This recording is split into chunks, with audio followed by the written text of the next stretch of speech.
Coverage చాలా ఎక్కువగా ఇచ్చారు, ఫోకస్ పెట్టారు. అలాగే లీగల్గా కోర్టుల్లో కేసులు వేయటం అవి ఇవి వాళ్ళు చేశారు. కానీ నేను మీతో నిన్న కూడా అన్నాను, పోలీసులు 144 సెక్షన్ ఇవన్నీ చాలా అంటున్నారు, కానీ ఇంత చేసేటటువంటి పరిస్థితిలో ఇప్పుడు అక్కడ వైసీపీ లేదని వాళ్ళ విధానం కూడా అలాగా లేనట్టుగా ఉంది.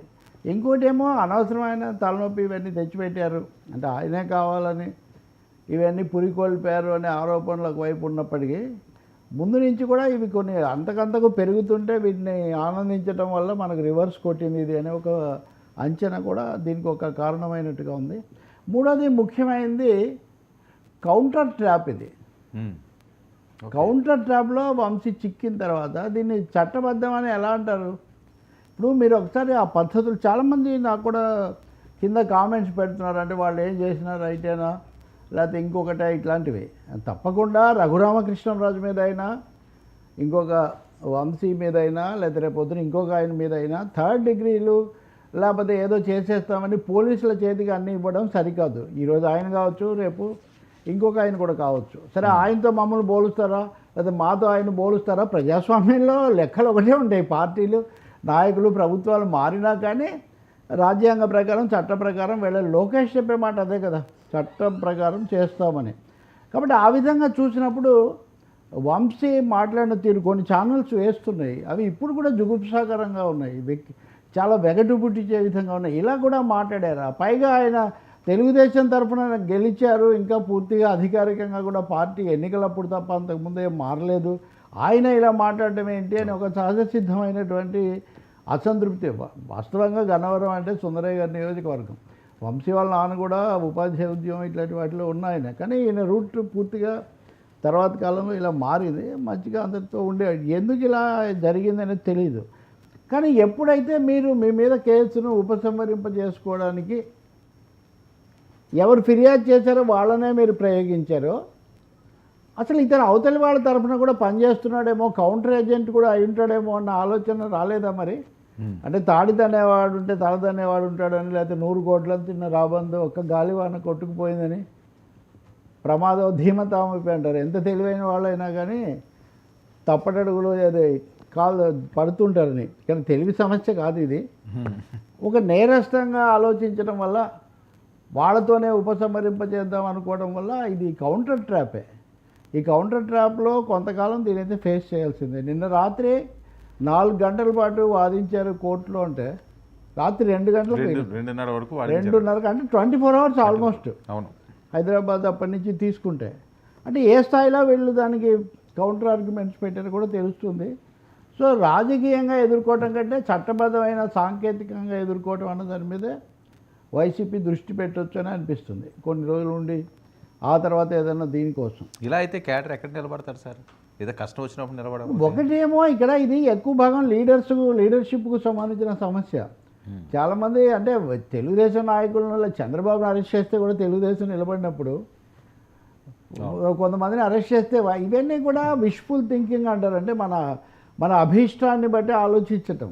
ఇక వెంటనే వైసీ ఏ పార్టీ పోలేదు వర్మ, మరీ కొన్ని అసలు ఏమాత్రం నిర్మాణం లేని పార్టీలు తప్ప అవన్నీ.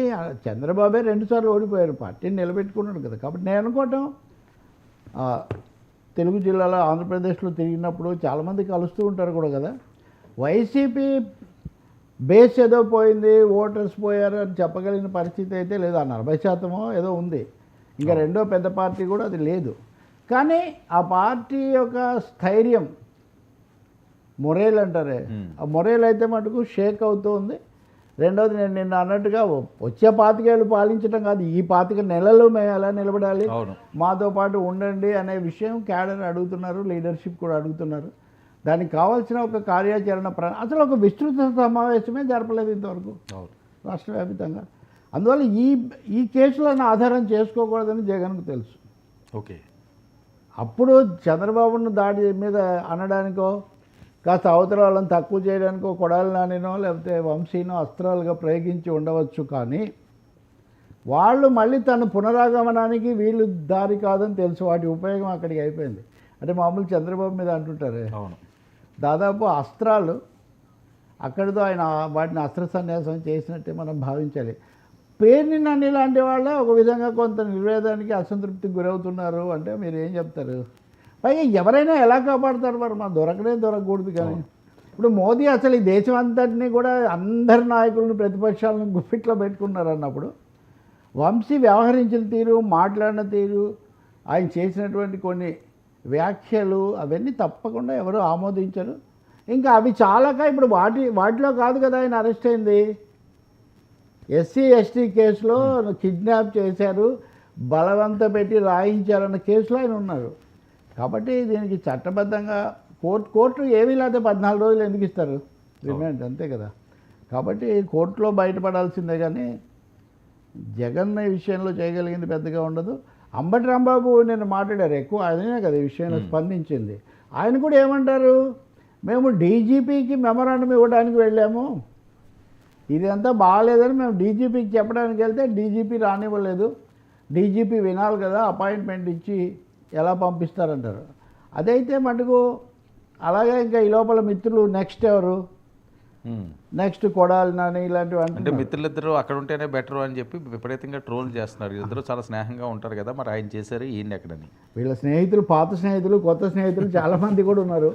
పొద్దున్నుంచి సోషల్ మీడియాలో కూడా కొన్ని ఫోటోలు పెడుతున్నారు. ఒకటేనండి, తప్పు చేసిన వాళ్ళు లేదా లోకేష్ అన్న మాటకు కట్టుబడి ఉండొచ్చు. అంటే చట్టబద్ధంగా చట్టం తన పని తాను చేసుకుపోతుంది అనేది చట్ట ప్రకారం చేసినంత వరకు ఎవరికి అభ్యంతరం ఉండదు.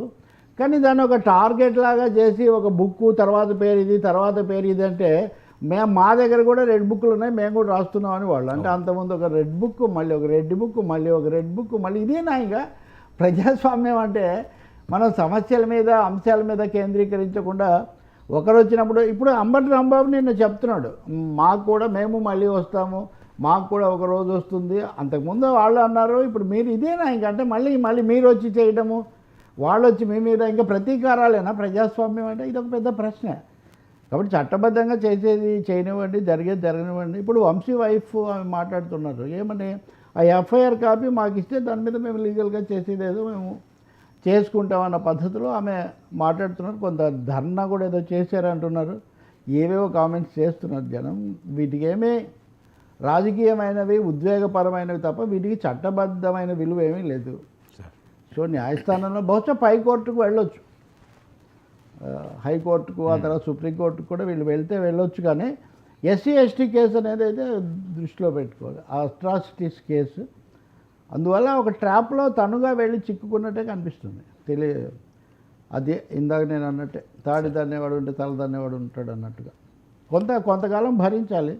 కొడాలి నాని కూడా కేసు పెట్టడం ఏముంది వర్మ, మిమ్మల్ని ఏదైనా కేసులో నేను ఒక ఫిర్యాదు ఏదో ఒకటి నాకు చేయడానికి ఎన్ని పద్ధతులు ఉంటాయి, పైగా వ్యవస్థ వాళ్ళతో ఉంది. ఇప్పుడు మీరు చూడండి, అసలు ఈ ప్రభుత్వం మొదలైంది ఆమె ఎవరు, జత్వానీ కేసులో ఫిర్యాదుతో మొదలైంది. మీరు గమనించండి, ఎక్కువ అరెస్టులు కొత్త ఫిర్యాదులతో జరుగుతున్నాయి. అవును, ఎప్పుడో స్కిల్ కేసు జగన్ తీసినట్టుగా స్కిల్ కేసు లేదా మార్గదర్శి కేసు అట్లా పట్టుకోలేదు వీళ్ళు.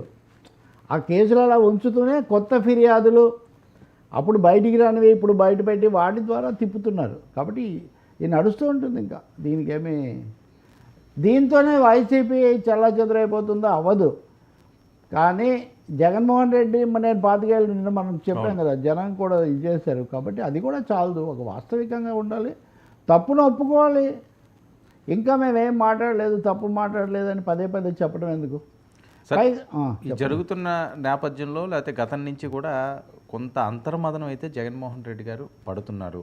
ఎందుకంటే నా అండ